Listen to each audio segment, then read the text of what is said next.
आमिर खान एक बार फिर मोहब्बत में मुब्तला, जिंदगी की नई शुरुआत करने को तैयार। बॉलीवुड के मारूफ अदाकार आमिर खान के बारे में खबरें गर्दिश कर रही हैं कि वो एक बार फिर मोहब्बत में मुब्तला हो गए हैं।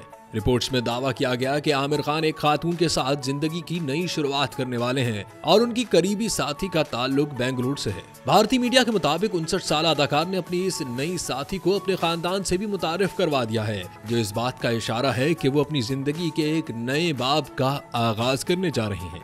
एक करीबी जराये ने मीडिया को बताया कि आमिर की साथी का ताल्लुक बेंगलुरु से है और हाल ही में वो उनके पूरे खानदान से मुलाकात कर चुकी हैं। मुलाकात खुशगवार रही और खानदान ने उन्हें खुशामदीद कहा। ताहम जराये ने उनकी निजी जिंदगी का एहतराम करने और मजीद तफसीलात न बताने की दरखास्त की है।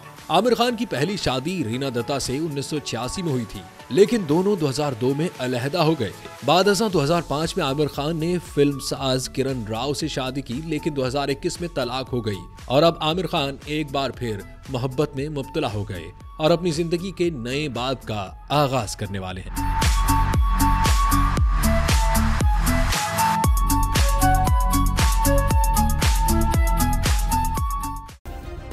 सब्सक्राइब करें और बेल दबाएं ताकि कोई खबर रह न जाए।